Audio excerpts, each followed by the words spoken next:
भगवान खाएंगे भी, सोएंगे भी, बात भी करेंगे, लेकिन कब करेंगे? जब हम प्रयास करेंगे, जब हम कोशिश करेंगे। केवल पूजा पूजा में मत फंस जाइए, प्रेम करिए भगवान से।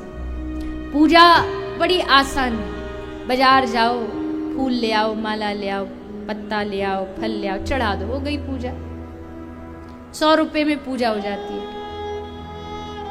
लेकिन प्रेम करने में पूरा जीवन देना पड़ता है। और भगवान पूजा से नहीं रीझते, भगवान प्रेम से रीझते हैं। प्रेम, उनकी कृपा की प्रतीक्षा करते रहिए, भाव से प्रतीक्षा करते रहिए।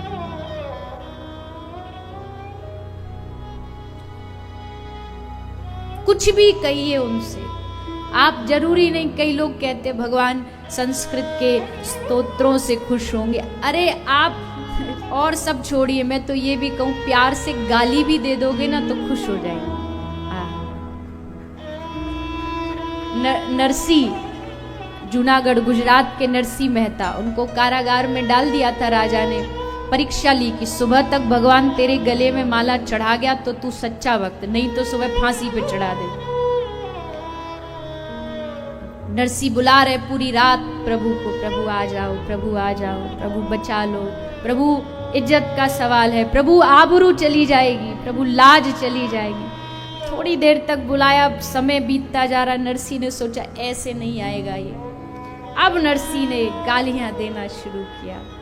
नरसी बोले कब से बोल रहा हूं आ जाओ आ जाओ, इज्जत का सवाल है, इज्जत चली जाएगी, आबरू चली जाएगी। पर अब समझ आई बात मुझे, असली बात यह है कि इज्जत उसकी तो जाएगी जिसकी होगी, तेरे पास है ही नहीं तो जाएगी कहां से?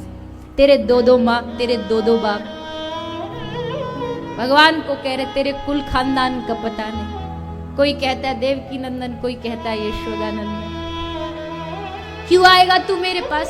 है क्या मेरे पास देने के लिए? तू तो उस कर्माबाई के पास जाएगा खिचड़ी खाने, तू तो उस शबरी के पास जाएगा क्योंकि तुझे तो माल चाहिए।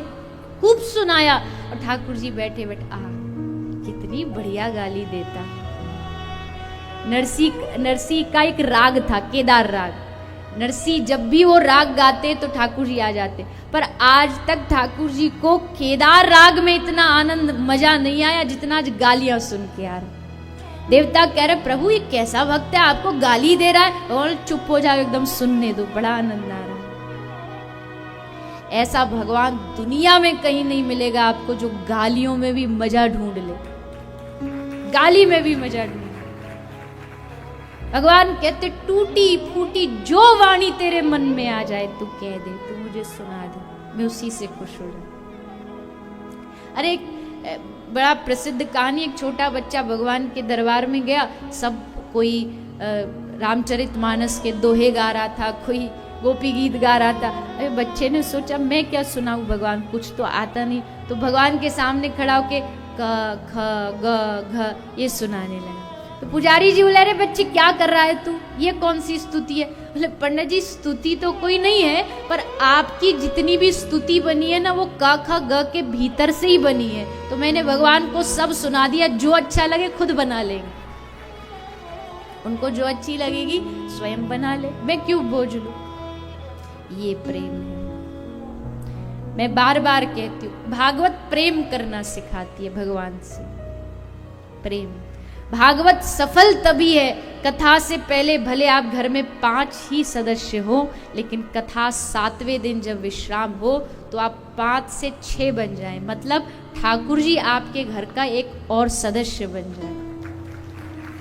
सदस्य मानोगे तब ये सब प्रेम जागेगा। अगर मूर्ति मानोगे तो फिर तो मूर्ति है, खड़ी है, क्या करेगी? कुछ नहीं। एक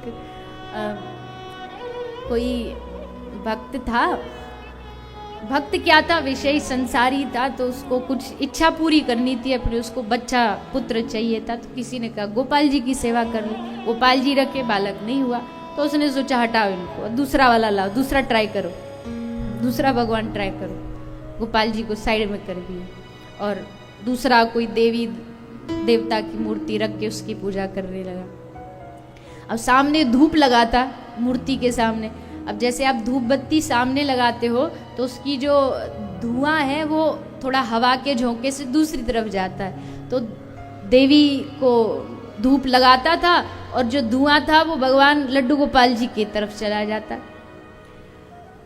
तो बोला अच्छा काम हमारा पूरा किया नहीं, बैठे बैठे खुशबू ले रहे हो, ऐसे कैसे लेन देंगे। सोई रुई ला के नाक में रख दी लड्डू गोपाल जी के, काम तो बनाते नहीं और खुशबू ले रहे हो। तो ये देख करके गोपाल जी प्रकट हो गए, प्रकट हो गए। इसमें प्रकट होने वाली, खुश होने वाली क्या बात है। गोपाल जी ने कहा ये सारी दुनिया मुझे मूर्ति समझती है, पर तू पहला इंसान है जिसने कम से कम समझा तो कि ये खुशबू भी ले सकता है। कम से कम तुझे पता तो लगा कि हाँ चलो हम खुशबू भी हमें आती है, नहीं तो सब क्या समझ मूर्ति है। जा रहे 2-2 महीने घूमने के लिए, घर में गोपाल जी को रख गए। घर में गोपाल जी है, सामने चनोरी रख गए, गोपाल जी आप ये खा लेना, हम जा रहे हैं। कहाँ? हम जा रहे माल उड़ाने, हम जा रहे पार्टी में, हम खाएंगे, आप ये चनोरी मिश्री। बेचारे मिश्री खा खा के ठाकुर जी को भी डायबिटीज ना हो जाए, इतनी मिश्री खिलाते हैं। वही ऐसा नहीं, भगवान से प्रेम होना चाहिए। प्रेम हो गया जिस दिन सो। तो कहाँ थी कथा, पता नहीं कहाँ थी। भक्ति प्रेम के इस विषय को हम लेके, हाँ विदुर जी की कथा चल रही थी। विदुर जी महाराज तो भगवान श्री कृष्ण 56 भोग त्याग करके, दुर्योधन का भोजन त्याग करके सीधा रथ घुमाया और पहुंच गए विदुर के घर। विदुर जी थे नहीं, विदुरानी घर पर थी। दरवाजा खोला और जैसे द्वार खोला तो श्री ठाकुर जी को देख करके विदुरानी खड़ी की खड़ी रह गई, जड़ बन गई एकदम। कोई आता घर में स्वागत सत्कार, लेकिन वो सब भूल गई, ऐसी खड़ी खड़ी टकटकी लगा के निहार रही। भगवान ने स्वयं कहा, अरे चाची जी खड़ाई रखोगी कि भीतर भी लेके जाओगी? अरे हाँ प्रभु, आइए लेकर के आई। लेकर कहाँ बिठाऊं, क्या खिलाऊं, कहाँ विराजू, बावरी हो गई एकदम। और ठाकुर जी देख रहे हैं, देखो कैसे बावरों की तरह भागी जा रही है। एक जगह ठाकुर जी विराजमान हो गए, खुद भी बैठ गई और बैठ के बस देख रही। अजी कोई घर आता चाय पानी तो पूछो। इन्होंने पूछा नहीं तो भगवान ने स्वयं कहा, ऐसे ही भूखा बिठाए रखोगी कि कुछ दोगी भी? हाँ प्रभु। और भाग करके विदुरानी गई रसोई घर से, देखा क्या है, पात्र वात्र सब खोल करके, तो पात्र में विदुरानी को केले मिले और केले लेकर के विदुरानी आई, ठाकुर जी के सामने बैठी। और आगे क्या हुआ ये बताने की आवश्यकता है, जानते हैं ना। वो भूल अमर हो गई, वो भूल सदा सदा के लिए इतिहास में दर्ज हो गई। लेकर के छिलका ठाकुर जी को खिलाती गई और गिरी को बाहर फेंकती गई। ठाकुर जी छिलका खाते गए।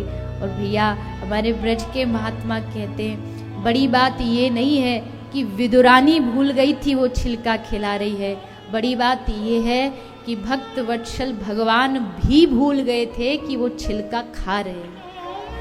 उनको भी नहीं पता क्या खा रहे, छिलका खाते, आनंद से छिलका खाते जा रहे। विदुर आए, विदुर ने देखा ये बावरी क्या कर रही है, रोका, अरे बंद करिए, क्या खिला रही है भगवान को? ला मैं खिलाता हूँ। लेकर के केला भगवान को खिलाने लगे तो भगवान ने कहा नहीं, बस पेट भर गया अब तो। क्योंकि जो रस विदुरानी के छिलके में, वो विदुर के केले में नहीं है। पेट भर, अब नीचे। भक्तवत्सल नाम ऐसे ही भगवान का नहीं है, यकीन मानिए। जो उन पर रीझता भगवान उस पर रीझ जाते हैं, उस पर रीझ जाते हैं।